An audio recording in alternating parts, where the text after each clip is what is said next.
Hello and welcome, guys, to SEO.com.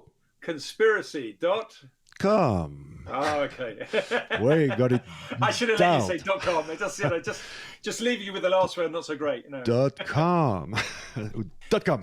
So Ronnie, I mean, today we're going to talk about click-through rates in any way, shape, or form, and stuff, which is really interesting. So you were telling me just before we came on about an interesting story as to how the leak about click-through rates came out, and I have another one actually, but let's hear yours. Well, no, I don't have the original story about bounce rate or click-through rate. I don't know how it came out of analytics. It's never been documented that Google was using analytics for ranking websites. Maybe they are, maybe they are not. Are they looking at analytics to do something? We could assume it's possible. But the myth is that what is documented and what's tricky, it's a Yahoo patent. So it's not a Google one, the pogo sticking. Right. Okay. Well, yeah, there was also, pre-Google, there was a search engine called HitReach or HitRank or something like that. There was a thing called HitRank, which is an independent search engine, which probably got bought up by an AltaVista or somebody like that. I don't know, but that was really using whether somebody clicked back onto their search results as a key factor. And many years later, I heard this idea being talked about as something that Google were looking at integrating again or looking at again. So whether somebody clicks on the search results and then clicks straight back.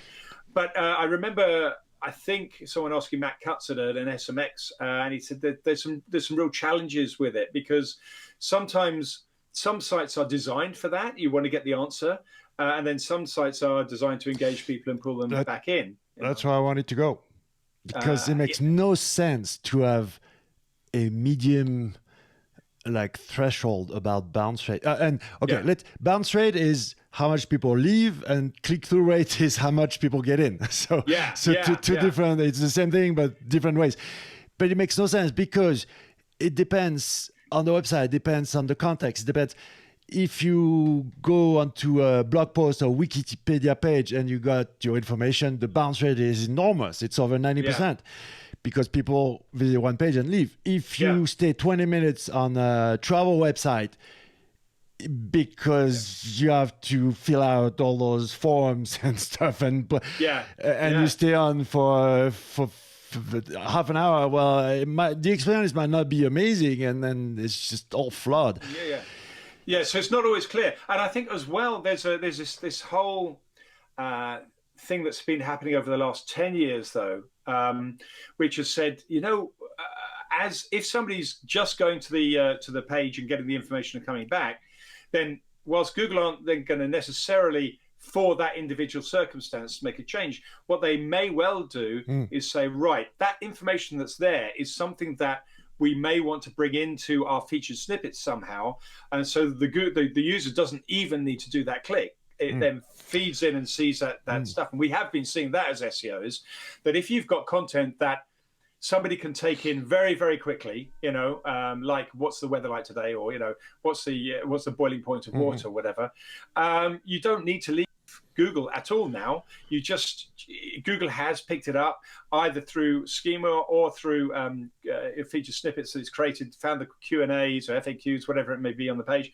And so maybe high click-through rate items are good candidates or high bounce rate items are good candidates for Google to then build its own knowledge base of the concept that's at the other end.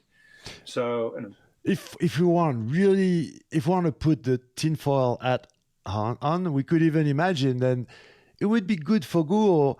Because if you leave the website to go onto another Google property, well, it's all the better for Google. So to make it clear, bounce rate or click-through rates in your analytics tool that's Yeah. most definitely, we are pretty much 100% sure that Google is not using that to rank websites. Well, I think that they, and certainly they're not likely to admit it publicly for some time unless really pushed. Yeah, we saw today that I saw yesterday or last couple of days that the American Department of Justice has just taken Google to court with 7 states or something behind it. So there may be some things that come out in those court proceedings that could be interesting. By the way, yeah, we need to cover that one day because I think they got that's big. big. We could have a weekly thing on just how that comes about, because I remember back in 2002 the browser wars when Netscape took Microsoft to court. Massive. It even looks like Alphabet was designed to be broken up. Like, it looks like, okay, they put Alphabet because they knew it was coming.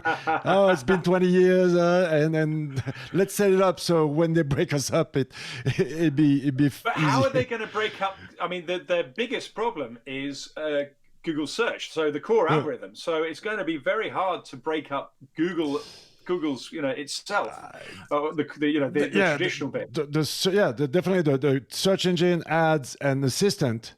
Yeah, that's an ecosystem. They can take away Android, they can take away Google Chrome, they can take away a bunch of toys. But we're getting sidetracked. Yeah, sorry. Yeah. We haven't finished because, okay, now back to pogo sticking, meaning the click-through rate or the bounce rate in the search engine result page. Yeah. Here's what, from an SEO perspective, what was the common knowledge was, okay, if a visitor, for example, the algorithm will rank your website. Number 2 spot. You're in the top 3, but humans don't validate it. They go to the website, they go to the page, and less than 10 seconds later, they come back to the search engine result page, and they pick another URL. The myth says that if there's enough of these people unvalidating the algorithm choice, you would get deranked. Yeah. No, nobody could prove it. Does it make sense? Do you want to believe it? It's very sexy. Okay. I think it's part of a wider algorithm of there's got to be other signals than just the pogo stick. There's got to be some other evidence that the site that's coming back is not meeting the user's needs. The Google confirmation I told you before we got on. So it's really from a Googler, pretty good one, who told me, yes, we use it, but it's nowhere near as powerful or as impactful as SEOs think.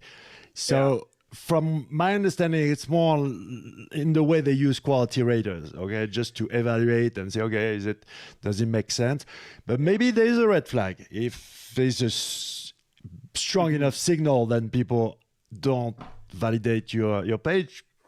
It's possible that they. And I would imagine that it's quite hard to pick it out as a signal, but I'm sure they can use it as a quality rating signal. But there's probably a fairly lax window in which things can be okay, But it is a sexy idea to think that they would be using it in some way. It's Gary Alf one day who said, and we should have treated that in the previous video because he said something. He's almost a troll, so you have to really read between the lines with him. And he said something. SEO is complicated a lot more. Search is complicated, but how we use it, what we need to perform. It's not that it's not like nuclear research, right? It's just it's especially since people like me who are not engineers can't understand those algorithms is definitely proof that it's not so high level. I mean, it is hard though, isn't it? I mean, for Google to say, catching a ball is complicated. Mathematically, trying to work out where to put your hands to catch a ball that's thrown from the other side of the tennis court, is a very complicated thing to do. But we seem to just do it. So we use instinct because we're working on, I don't know, memory patterns. We're not doing the maths. We're working on memory. So, but the thing is, a computer has to do an awful lot of calculations to mimic what we've learned through memory and reflex, and so it's very, very complicated for the computers to get those results back. But what they're trying to do is to match the memory patterns of the humans. So there's two ways of looking at SEO, and there's two types of SEO. The one that wants to go through every single algorithm and get it right, and there's one that says, you know what, I'm going to go with Google and just say, well, I'll just write good content for the user. And I think that both are probably, one's naive and one will never get the answers that they're happy with. Yeah, because it becomes a big cloud. It's all blurry. You have a few, like a handful of very important algorithms. We said it last time. Topical PageRank, reasonable surfer. Now, should you worry about pogo sticking? Well, guys, please go watch the long form podcasts with Dixon where we compare SEO 2010 versus SEO 2020, and you will learn a lot about how to approach like a more modern perspective on SEO than what it used to be. I think we're at a turning point, especially with what's happening on mobile, what's happening with Google Discover and all that stuff. So, you know what? I have heard another phrase, pogo sticking, used in another phrase, and so just so completely different. It's basically that situation where a page is bouncing in and out of page one of results, and certain times you see websites that I've got one at the moment for link building training. I bounce between page 11 and position 11 and position 12 and 10,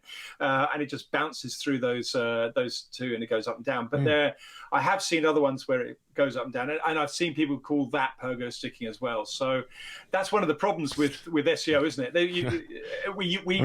We dream up words for things. I'm guilty. I plead guilty. I do that a little bit. I turn around words to. You were telling me the other day about how it's one person's inlinks is another person's backlinks. Exactly. I got because of you, I got a little bit of. No. We're right. No, inlinks is internal links. It makes sense. It's links from within your website. I agree. That's what it is. That's what it is. It makes sense for me, but for other, doesn't matter. The thing is that if you focus on those. It's the wrong path. If you focus on something like pogo sticking, the right path is why you need to watch that podcast, because we will talk about the importance of user intent. User engagement and user intent. And all this. You got to match. And it just makes sense. Okay, if it doesn't match what people want, it should not rank. Period. That's it. No, absolutely right. Absolutely. Yeah. And yes, as a corollary of that, there will be pogo sticking in that data, but that's not the underlying reason that somebody, it's the underlying reason is that Google has not matched the right person to the right page of content. And that's either because your page is completely irrelevant to that user or your page is crap, and so those are the two reasons. And so the underlying reason is more important than the fact that the pogo sticking is happening in the first place, I think. Yeah. Most definitely. I think that's a nice way to end this. That's good. Focus on the good things, the most important. Leave out the rest. Let's just one more thing. If you're a nerd like we are, yes, it's fun to dig in. It's fun. It's amazing, but it's a rabbit hole that can swallow you, and you will never get out, and you will never achieve anything because you will keep on searching for something that is never ending, and it will become cloudy. You know why it's a rabbit hole? Because we've managed to do a whole year of these SEO conspiracy things. True. Cheers to that. All right. See you next time, everyone. Thank you. Bye, guys. Bye-bye.